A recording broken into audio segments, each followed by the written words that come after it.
ማሪያ ካላስቸገርኩሽ ወደ ውስጥ መግባት እችላለሁ?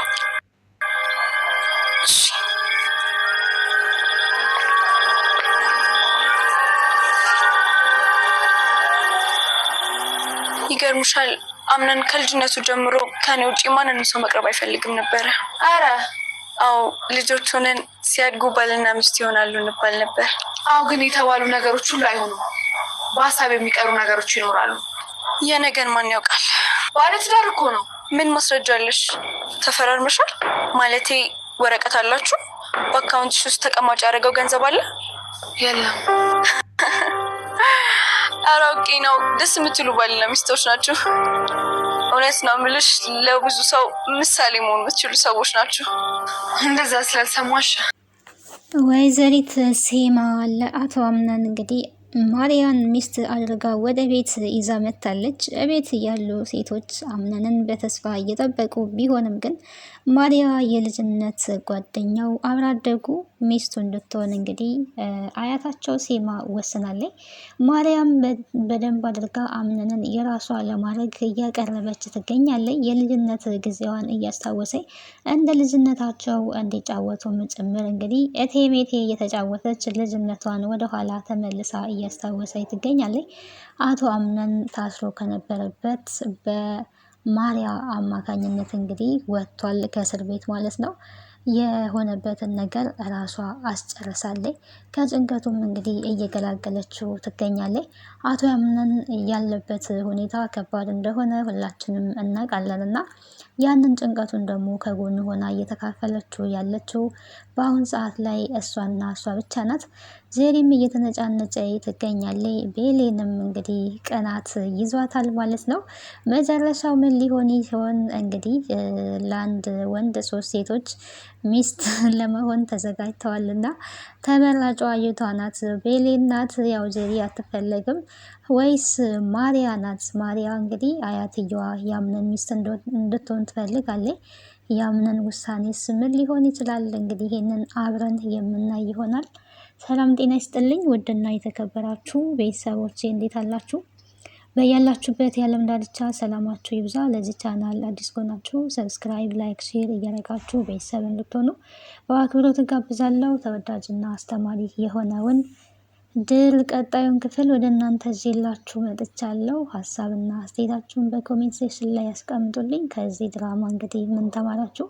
የአቶ አምነን ምርጫ አሁን ማን ነው የምትሆነው? ህይወቱን ከእስር ቤት ያወጣችው ወይስ የልቤት ሚስጥረኛ የሚላት ብሌን እሷ ናት ወይስ ማን ነው? ጄሪ እንግዲህ አንደኛዋን ተገላገልኩኝ ሳልል ገና እሷን ሳልገላገል ሌላኛዋ መጣች፣ ሁሎቹንም እኔ አልቀበልም እያለ ትገኛለች ማለት ነው።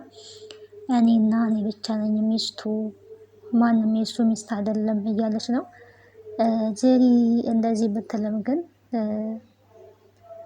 ማሪያ ግን የልጅነት ጓደኛዬ ነው፣ ብዙ ሰዎችም ደግሞ ባልና ሚስቶች ትሆናላችሁ ይለን ነበረ ስትል እንግዲህ የተባለው ሁላ እውነት አይሆንም ብላ በንዴት ስትናገር ነበረ። ፍራቻ እንግዲህ ጨምሮባታል ጄሪ። እዚህ ቤት የምቀመጠው ያለምንም ነው እያለች ነው። ባለትዳር ነው ብላ ብትመልስላትም እንዴ ባለትዳር ነው ማስረጃሽ ምንድን ነው ነው እያለቻት። ወረቀት አለሽ ወይ? በአካውንትሽ ላይ የተቀመጠ ገንዘብ አለ ወይ? ሚስት ለመሆንሽ ምን አይነት ማስረጃ አለሽ? ብላ እንግዲህ ጄሪን አስደንግጣታለች ማለት ነው። ምንም የተቀመጠ ገንዘብ በአካውንቴ የለም ብላለች። ስቀልድ ነው፣ እንደውም በተቃራኒው ጥሩ ባልና ሚስቶች ናችሁ እያለች ነው የምትገኘው። ያው እየፎገረቻቸው ነው።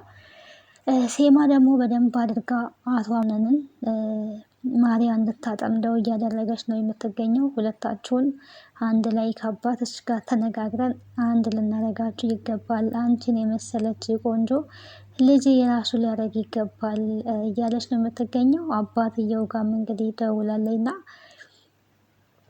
በቅርብ ወደ ሀገር እንደሚመጣና ከመጣ በኋላ ደግሞ ብዙ የምናወራቸው ነገሮች አሉ እያለች እየተናገረች ትገኛለች ማለት ነው። ሴማ በቅርቡ እድል ባለ ሰርግ ልጄን እድራለሁ እያለች ነው።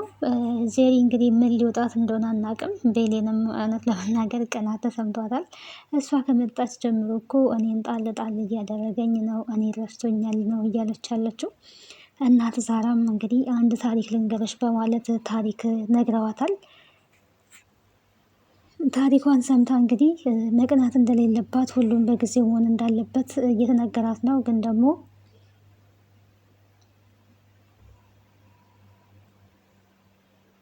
አምነን አንቺ እንድሻለሽ ነው የምፈልገው፣ ደህና እንድትሆኝ ነው የምፈልገው እያላት ነው ያለው።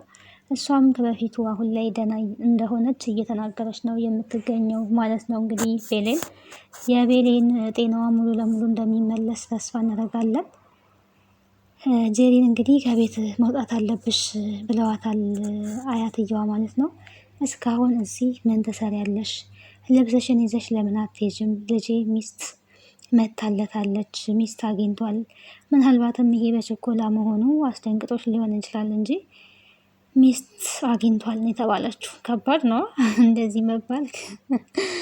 እሷ ባሌ አምነን ባሌ እያለች እንግዲህ እሱ እኮ ባለ ትዳር ነው ብትልም እንዴ ነውኔ አለች። እንግዲህ ሴማ ሴቶቹን እያጫረሰች ነው ቤት ውስጥ። እቺ ልጅ ሴቶቹን ልታስጨልላቸው ነው፣ ልጆቹን ልታስጨልላቸው ነው እያለች ነው የምትገኘው።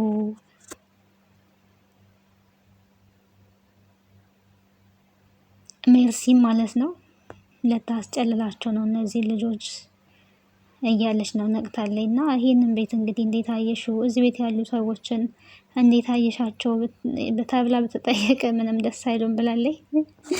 እውነትሽን ነው፣ ምንም ደስ አይሉም ብላለች ሜርሲ። እና በሜርሲም እየተሳቀባን ነበረ። ሁሉንም እኮ ነው ያለችው። ገብቶሻል ለመሆኑ ግን እየተባለ ያለውና ያለቻት እና አዎ ሁሉንም ነው ገብቶኛል ብላለች።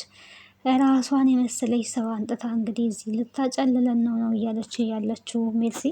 ሴማ ያው ስትፈልግ ነው የሜርሲን ንግግር የምትሰማት እንጂ ያለበለዛ ግን ባልሰማ ምናልሽኝ እያለች ነው የምታልፈው። መስማት ስለማትፈልግ ምናልሽኝ በማለት ታልፋለች። አሁን ላይ የአቶ አምነን ውሳኔ ለመስማት እውነት ለመናገር በጣም ያጓጓል። ቤሌንን መቼም ቢሆን አልተውሽም ሲል ነበረ። መቼም ቢሆን ጠይሽ አንቺ ከዚህ ብትሄጂ እንኳን ከአንቺ ጋር አብሬ እሄዳለሁ፣ ተያይዘን ከዚህ ንጥፋ፣ አንቺ ነሽ የምታስደስችኝ፣ አንቺ ነሽ ህይወቴን የምታስተካክው እያለ በብዙ ሲናገር ነበር። ታዲያ ግን ደግሞ አሁን ላይ ማሪያ ስትመጣ ወደ ማሪያ ተገልብጧል ማለት ነው። ይሄ ነገር እንዴት ነው? ከባድ ነው። በእርግጥ እሱ ለአሁኑ ምንም የለው ነገር የለም። ማሪያ ግን ከሀገር ወጥተን መዝናናትን ከፈለግን አየር መቀየር ከፈለግ ከሀገር እንወጣለን፣ ከዛ በኋላ አንድ ላይ እንሆናለን። ሁሌም ከዚህ በኋላ እኔ ከአንተ ጋር ነኝ፣ በምንም ሁኔታ ሆነክ መጨነቅ የለብህም፣ እንድትጨነቅምም አልፈልግም፣ እኔ አለውኝ እንከባከብሃለሁ እያለች እንግዲህ ራሷን እሱን ለመንከባከብ ከእሱ ጋር ፊት ለፊት ቁጭ ብላለች እንግዲህ አምነን በእርግጥ ባለውለታው ናት፣ አብሮ አደጉ ናት። እንግዲህ ቤሌንን ትቶ ወደ እሷ ይሄዳል ወይስ? እኔ ጥያቄ ሆኖብኛል ለራሴው እና የእሱ ምላሽ ለመስማት በጉጉት እየጠበቅኩኝ ነው። ሌላኛው እንግዲህ አቶ ሙስጠፋ እንግዲህ እዚህ ምን ታደርጋለህ እያለችው ነው የምትገኘው ሜርሲ። እዚህ ምን ታደርጋለህ? ጓደኛ ተጋልጣለች፣ አንተም እስከምትጋለጥ ነው ወይ የምትጠብቀው? ምን ትሰራለህ? ለምን አትሄድም እያለችው ነው የምትገኘው። ያው እሱ ወዴት ነው የሚሄደው? ምናልባትም እኮ ይሄንን ወንጀል እኔ አልሰራሁት ሊሆን ይችላል፣ ለምን እሄዳለሁ? የሚሄድበት ምክንያት ምንድን ነው የሚላት። ብትሄድ ይሻልሃል ሳትጋለጥ እያለች ነው። እኔ ከዚህ ከሄድኩኝ እናንተንም አብሬ ነው ገደል ይዣችሁ የምገባው ሁለታችሁንም እያለ ነው የሚገኘው። እንግዲህ ሲፈን የት ነው ያለችው እያለች እየጠየቀች ነው። እሷን ግን ያው ራሷን ብትጠይቅ አይሻልሽም ወይ ነው እያላት ያለው። ግን ያው ያልጨረስነው ነገር አለ እያለች ትገኛለች። ያልጨረስናቸው ገና ብዙ ነገሮች አሉ። ላገኛት ፈልጋለሁ፣ ከደወለችልኝ እንድታሳውቀኝ ፈልጋለሁ እያለች ነው። አሁንም እንግዲህ አርፋ ልትቀመጥ አልፈለገችም ሜርሲ። እንግዲህ እዛ ቤት እሷን ሲፈን ብቻ ሳትሆን እሷም ጊዜዋን ጠብቃ መጋለጥ አለባት ማለት ነው። ሲፈን ያው ከቤት ኦልሬዲ አምልጣ ጠፍታለች። አምነንም ደግሞ ሙስጠፋን ያው እንደመያዣ ማድረግ አለብን፣ ከሙስጠፋ ውጭ ሌላ ምንም አይነት አማራጭ የለንም እያለ ይገኛል። ለሰለሞን ደውሎለታል። የሆነ ግን ነገሮችን በመረጋጋት ማድረግ እንዳለባቸው እየተወያዩ ነው የሚገኙት። እኔ አንድ ነገር ብሆን ተስፋ የበሰበሰ ዝናብ አይፈራም፣ ሁለታችሁም ግን አስቡበት። እዚህ ቤት ምን ስታደርጉ እንደነበረ ልታስቡበት ይገባል። ሁለታችሁንም ነው ይዤ ገደል የምገባው፣ ብቻዬን ገደል አልገባም ብሏል። እንግዲህ ሙስጠፋ የሆነ ነገር ቢሆን እንኳን ቢደርስበት በአምነን ቢያፋጥጠው ሁለቱን ያጋልጣቸዋል፣ ጄሪን እና ሜርሲን ማለት ነው። ከዛ ያበቃላቸዋል ማለት ነው። ምንም ማድረግ አይቻልም። እንግዲህ እዚህ ቤት ያሉ ሰዎች በጣም ከባዶች ናቸው ብላለች ሴማም። እና ከእናት ዛራ እና ከቤሊን ውጭ እዛ ቤት ያሉ ሰዎች ያው በነገር የተጠመጠሙ ልክ እንደ ድር በነገር የተሞሉ ናቸው። አንድነታቸው ደስ የሚለው ነው፣ ግን ተንኮል የበዛባቸው ሰዎች አሉ። ይህ በጣም ነው የሚያስጠላው። እናት ዛራ እንግዲህ እዛ ቤት እንደ እናት የአምነንም ሲከፋ ቤሊንም ስትከፋ እያባበሉ እንደ እናት ምግብ እየሰሩ እያበሉ በመልካም መምከር ያለባቸውን እየመከሩ በሰላም እንግዲህ እየኖሩ ነው ማለት ነው። ጄሪ መመነቃቀር ጀምራለች። ጄሪ ወደ ላይ ወደ ፎቅ እየሮጠች ስትወጣ እንግዲህ የልትሄጂ ነው? ነይ ቁጭ በይ ብዬሻለሁ፣ ቁጭ በይ። ሴማ እንግዲህ እያሽከረከረቻት ነው ማለት ነው። ጄሪን ሴማ እያሽከረከረቻት ነው። ወዴት ነው የምትሄጂው? የልትሄጂ ነው? ቁጭ በይ ተብላለች። ወደ ክፍሌ ብትልም ክፍልሽ አምነንና ልጄ ማሪያ እያወሩ ስለሆነ ሄደሽ እንድትረብሻቸው አልፈልግም ብላለኝ ማለት ነው። ምን ማድረግ ይቻላል እንግዲህ። ክፍሌ ሊሄድ ነው ብትልም አይ አልፈልግም ተብላለኝ። ይሄን እንግዲህ መስማት ካልፈለገኝ ምንም ማድረግ አይቻልም። እያወሩ መሆኗን ተነግሯታል። ከዚህ በኋላ ሚስት እንዳልሆነች እንግዲህ ያው በግልጽ ነው የተነገራት። እሷ አምና መቀበል ባትችልም ግን በግልጽ ተነግሯታል ማለት ነው።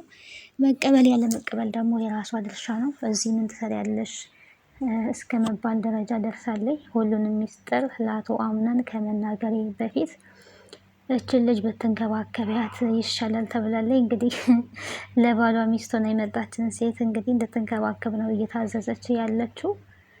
ጄሪ ምንም አይነት ተስፋ የላትም። መጀመሪያም ቢሆን ራሷም እየተናገረች ነበረ። እኔ እዚህ ቤት የሚፈጠረውን ነገር እንኳን አላቅ፣ ምንም የምሰማው ነገር የለ፣ የሚነገረኝ ነገር የለ፣ የሚንከባከበኝ ሰው የለ፣ ዝም ብዬ ነው የምኖረው ነበረ ብላ ለቤሌን ስትናገር የነበረው። ቤሌንም ታዲያ ዋጋ ከማይሰጡሽ ሰዎች መሀል ምን ትሰሪያለሽ? ለአንቺ ዋጋ የማይሰጥሽ ሰው በዙሪያሽ ካለ ለአንቺ ዋጋ ለሚሰጥሽ ሰው ነው መሆን ያለብሽ እያለቻት ነው የምትገኘው። እውነቷን ነው።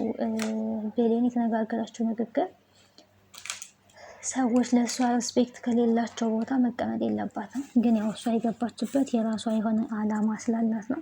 አላማዋ ደግሞ የአቶ አምነንን ንብረት ብላ ነበር የገባችው። እሱም ያው እየተሳካላት አይደለም። የምፈልገውና የምጠቀማቸው ነገሮች ስላሉ ነው እዚህ እየተቀመጥኩት ነው እያለች ያለችው። ያን ነገር ደግሞ እያሳካውም አይደለም እየተሳካልኝም አይደለም ብላለች። እንግዲህ ጄሪ ግን ቤሊን ጥሩ ምክር መክራታለች። ዋጋሽን ከማያውቁ ሰዎች ጋር መቀመጥ የለብሽም፣ ጥለሽን መሄድ ያለብሽ ብላታለች። ይሄ ጥሩ ምክር ነው። በቃ ምክሩን ግን ብትተገብረው የተሻለ ነው ብዬ አስባለሁ። የሚያዋጣት ያ ነው። ሌላ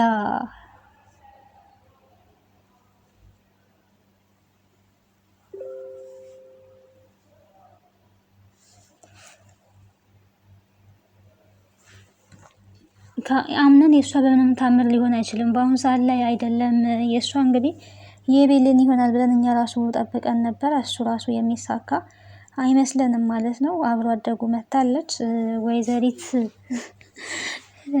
ማሪያ እንግዲህ የአቶ አምነን ሚስት ለመሆን እየተዘጋጀች እና ደፋ ቀና እያለች ትገኛለች። ይሄንን ደግሞ አያትየዋ ትደግፈዋለች። ለልጅ ሚስት እንድትሆኝ እንደ ልጅነታችሁ ጊዜ አብራችሁ መሆን አለባችሁ፣ እናንተ እኮ መለያየት የለባችሁም ብላ እንግዲህ ያመጣችሁ ሴማ ናት። ሴማ ደግሞ ለልጄ ሚስት ያስፈልገዋል ሚስት የለውም ብላ እንግዲህ ሀሳቡን ያቀረበችው መጀመሪያም እሷ ናት ማለት ነው። በቀጣይ እንግዲህ ቀጣዩን ክፍል አብረን የምናይ ይሆናል። ስለነበረን ቆይታ አመሰግናለሁ። ቤተሰብ ያልሆናችሁ ቤተሰብ ሁኑ። ሀሳብና አስተያየታችሁን በኮሜንት ላይ አስቀምጡልኝ። ደህና ሁኑ። በያላችሁበት ሰላማችሁ ይብዛ።